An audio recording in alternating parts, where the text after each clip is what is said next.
स्वामींचं बोलावणं आल्याशिवाय आपण काही अक्कलकोटला जात नाही. तर काल अचानक आमचा प्लॅन ठरला, की उद्या सकाळी आपण जे आहे ते अक्कलकोटला जाऊन येऊयात आणि त्यामुळे सकाळी मी 5ला जे आहे ते उठून गेले. उठल्याबरोबर पहिले तर घरं वगैरे झाडून घेतली. त्याच्यानंतर मला हेअर वॉश पण करायचा होता. हेअर वॉश वगैरे केला आणि पहिलं तर जे आहे ते देवांचे म्हणजे देवाला जायचं जरी असेल तर घरातल्या देवांची छान अशी पूजा करून घेतली. देवांना अंघोळ वगैरे घातली. त्याच्यानंतर छोटीशी रांगोळी काढून दिवाबत्ती केली आणि कुठेही जायचं असेल तर पहिलं तर जे आहे ते मी टिफिन बनवून घेते.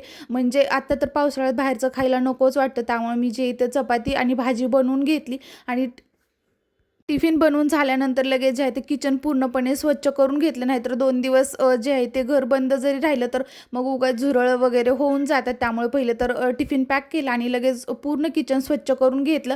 तर लगेच टिफिन वगैरे भरला आणि थोडंसं दूध होतं, म्हटलं ते वाया जायला नको. तर ऋतूसाठी थोडंसं दूध गरम करून ठेवलं आणि लगेच आमच्या दोघांसाठी जो आहे तो चहा बनवून घेतला आणि चहा बनवून लगेच आम्हाला जे आहे ते आवरून जायचं होतं. तसं तर आम्ही सकाळी 6ला ठरवलं होतं जाणार आहोत, पण सगळं आवरता जे ते 7-7:30 जे आहे ते आम्हाला घरीच वाजून गेलेले होते. तर छान असं सकाळी आमचा प्रवास सुरू झाला आणि दुपारी 2 ते 2:30च्या दरम्यान जे आहे ते आम्ही अक्कलकोटला पोहोचलो होतो. तर गर्दी खूप नव्हती, पण थोडीफार जे आहे ते होती. तर आमचं दर्शन वगैरे खूप छान आणि अरे जो आहे तो आम्ही तिथंच म्हणजे स्वामींच्याच तिथं प्रसाद वगैरे घेतला.